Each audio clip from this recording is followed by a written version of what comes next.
মনসুর সাহেব একজন স্কুলের গণিত টিচার। খুবই ভালো শিক্ষক। অনেক অনেক ভালো পড়ান। অত্যন্ত মার্জিত ও ডিসিপ্লিনড একজন শিক্ষক। বিনা কারণে কখনো স্কুল ফাঁকি দিতে তাকে দেখা যায়নি। রেগুলার ক্লাসে আসেন। নিয়ম করে ছেলেদেরকে অঙ্ক করান। মনসুর সাহেবের বউ বাচ্চা স্ত্রী সন্তান কেউ নেই। একাই থাকেন গোডাউনের পাশে একটা রুমে। যার কারণে গণিত নিয়ে ওনার চিন্তা করতে কোনো সমস্যা হয় না। ডিস্টার্ব করার মতো কেউ নেই। সারাক্ষণ গণিত নিয়ে ভাবেন। হঠাৎ করে তিনি অসুস্থ হয়ে পড়েন এবং একদিন বৃষ্টির মধ্য দিয়ে তাকে বাজার থেকে গ্রামে আসতে হয়। অসুস্থতা এবং বজ্রপাতের শব্দে নতুন একটা চরিত্র তৈরি হয় তার মনের মধ্যে। তিনি কল্পনাতে একজন মানুষকে দেখতে পান, যার সাথে তিনি কথা বলেন। আসলে তিনি গণিত নিয়ে চিন্তা করতে করতে গণিতের মধ্যে এতটাই ডুবে গেছেন যে গণিতের সমস্যা সমাধানের জন্য তার সঙ্গী প্রয়োজন ছিল। যেহেতু তার স্ত্রী সন্তান নেই, তিনি সঙ্গী হিসেবে বেছে নেন কল্পনার জগতের এক মানুষকে, যে এসেছে শূন্য জগৎ থেকে। শূন্য মানে অসীম, যেখানে কিছু নেই, যেখানে শেষ নেই, শুরুও নেই। একেবারে শূন্য থেকে একজন মানুষ এসেছে, যার নাম দিয়েছে সে ফিবোনাক্কি। আসলে মনসুর সাহেবের অত্যন্ত প্রিয় একটা নাম্বার হচ্ছে প্রাইম নাম্বার। মৌলিক সংখ্যাগুলো ওনার অত্যন্ত প্রিয়। উনি মৌলিক সংখ্যা দেখে অবাক হন, অভিভূত হন, এত চমৎকার শব্দ হয় কেমনে। উনি রাশিমালা নিয়েও কাজ করেন। ফিবোনাকি রাশিমালার সমস্যা নিয়ে তিনি কাজ করছেন। সুতরাং ফিবোনাকি শব্দটা ওনার খুবই পছন্দের। সেজন্যই কল্পনা সেই মানুষটাকে নাম দিয়েছেন ফিবোনাকি।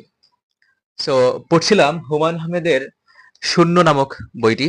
আমি জানি না বইটি আমি কেন পড়েছি। হুমায়ুন আহমেদের লেখা পড়তে ভালো লাগে, এই জন্য পড়া। আহ, পুরো গল্পে গণিতের কিছু সমীকরণ বোঝানো হয়েছে, যদিও একেবারে বেসিক, একাডেমিক না, একেবারে বেসিক কিছু কথাবার্তা এসেছে গণিতের এখানে। মূলত আহ, একজন গণিতবিদ যিনি গণিত নিয়ে সারাক্ষণ ভাবেন, গণিতের অনেক সমস্যা সমাধান করেন, ফাইলের পর ফাইল লিখে যান গণিতের সমস্যা নিয়ে, ওনাকে নিয়ে বইটা লেখা। এবং আহ, এই বইটার নাম দিয়েছেন হুমায়ুন আহমেদ শূন্য। ভূমিকাতে হুমায়ুন আহমেদ লিখেছেন একদিন তার রাতে ঘুম আসছিল না, উনি বারান্দায় বসে সিগারেট ফুঁকতে ফুঁকতে এই বইটার লেখার সূচনা করেন। সো একেবারে শূন্য থেকেই মূলত ওনার এই লেখার যাত্রা, সেজন্যই হয়তো বইটার নাম দিয়েছেন শূন্য। আহ, বইটা পড়ে আমি তেমন কিছুই বুঝিনি, কোনো শিক্ষা পাইনি। তবে বইটার একটা লাইন বোধহয় আমার কাছে চমৎকার লেগেছে, আমি লাইনটা যদি পড়ে আপনাদেরকে শোনাই। বাট বইটা হুমায়ুন আহমেদের লেখা পড়ে কিছু না বুঝলেও মজা পাই।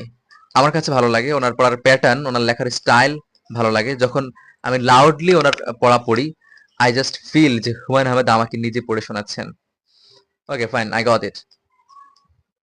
বয়সের সঙ্গে মানুষের জ্ঞান বাড়ে, বুদ্ধি বাড়ে, বিচক্ষণতা বাড়ে, যুক্তি বাড়ে, কিন্তু এই সবের সমন্বয়ে কাজ করার যে ক্ষমতা তা কমতে থাকে।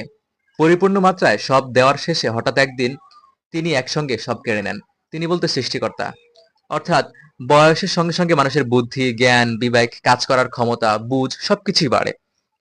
সরি, কাজ একমাত্র যেটা কমে সেটা হচ্ছে কাজ করার ক্ষমতা। শক্তি সামর্থ্য থাকে না, সুযোগ থাকে না, হয়তো এরকম সময়ও থাকে না। সো এই লাইনটা আমার কাছে সবচেয়ে বেশি ভালো লেগেছে। আসলে পুরো বইতে সবচেয়ে চমৎকার লাইনই ছিল আমার কাছে মনে হয় এইটা। এই তো, হুমায়ুন আহমেদের লেখা পড়ে আমার সবসময় ভালো লাগে, আজকেও ভালো লেগেছে।